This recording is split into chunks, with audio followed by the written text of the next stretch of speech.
Hey, what's up guys? Joker here. Today we're going to be taking a look at the MasterLiquid Pro 280mm all-in-one water cooler from CoolerMaster.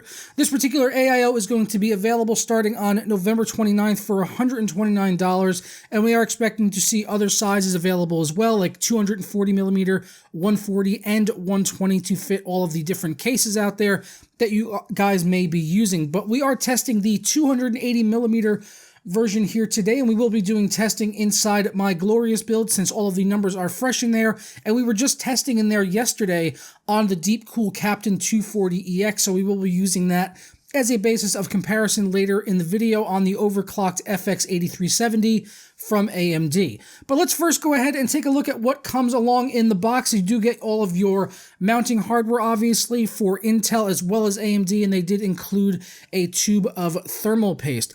There is also a large rubber gasket, which is meant to fit around the fans that attach to the radiator, but unfortunately mine actually came with a 240mm gasket, so I wasn't able to use that in my testing, but that was just a mistake from the early manufacturing on these, as this was a early review sample, and that should be ironed out by the time all of the production samples are available to the general public. Being that this is a 280mm water cooler, that means we can expect some quieter operation out of the dual Pro Balance 140mm fans compared to something like a 240 Rad, which would have 120mm fans. Because of the larger surface area, it just means that the fans don't need to operate at as high as an RPM as you would see on 120 fans in order to get the same level of cooling. So work bigger, not harder. That's what she said. I don't know. I don't know where I was going with that. The all-black fans are attached to the black aluminum radiator here, which uses a square fin design, which is made so that it can allow for a larger surface area for the dissipation of heat compared to the traditional triangle fin design like you would see on the Deep Cool Captain 240EX that we're going to be comparing it to in this video. The radiator itself is 27mm deep, but with the fans completely installed, it comes up to 52mm, so make sure that you do have enough clearance in your case if you are thinking about picking one of these up. CoolerMaster has also decided to up their game on the tubing here. They are keeping the FEP tubing like they've had on previous coolers in the past, but they have gone ahead and added some sleeving over the cables, which gives it a much more premium feel and look, in my personal opinion. I think it looks really good on here.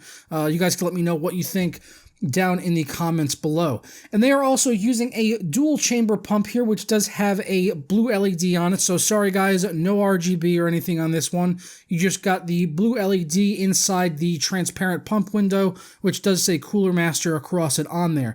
The reason that they are using the dual pump is it's designed to basically be quieter and also have an increased lifespan. The way that it does this is by pulling in the cool liquid through one side and allowing it to flow in while all of the hot liquid is pumped away on the other side, so that you're not having that hot liquid going around on all the important parts that are on the inside of the pump. So that should give it a longer lifespan and help it run quieter as well.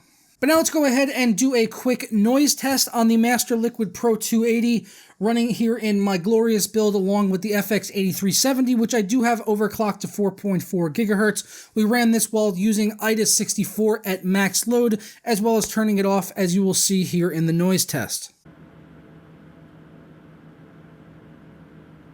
Now I'm going to go ahead and start the full load test on IDA 64.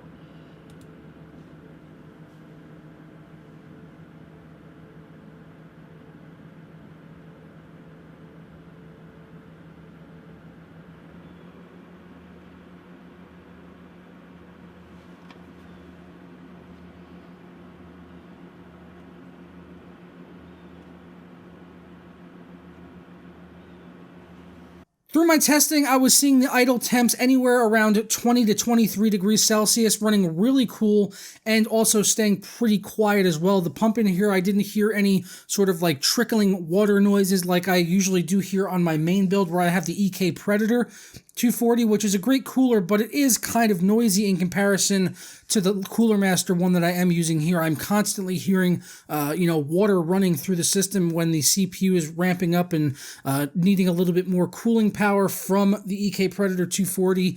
But with the CoolerMaster one here, I didn't hear any of those kinds of noises that I've come accustomed to in my main system, and the operation was also quite quiet as well. I could say that, right? That's okay.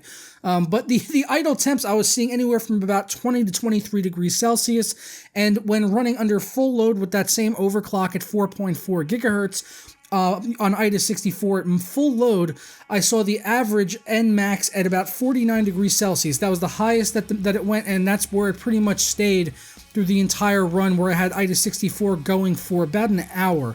On the Deep Cool Captain 240EX, which I had just tested yesterday in the Glorious Build video, we saw it get an average of 50 degrees Celsius and a max of 53. So very close numbers here between the Deep Cool and the CoolerMaster, but the CoolerMaster Liquid Pro is edging it out just ever so slightly. So really don't have any trouble recommending this water cooler if you are a fan of how it looks, and if it could work in a build that you are using it on, then by all means go ahead and pick one of these up. I will update the link down in the description below on the 29th of November once these do become available to the general public. This was sent out to me by CoolerMaster before actually release, so that I could get this review up for you guys today.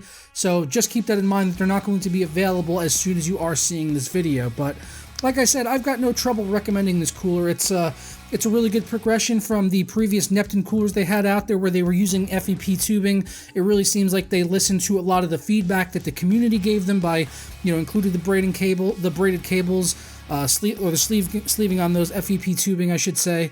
The dual chamber design, using their Pro Balance 140 millimeter fans on here for the quiet operation. Very impressed with the MasterLiquid Pro, and no issues suggesting it to you guys if you are a fan of how it looks and all that. So I'm going to go ahead and get on out of here, and I will catch you guys next time. Ta-ra.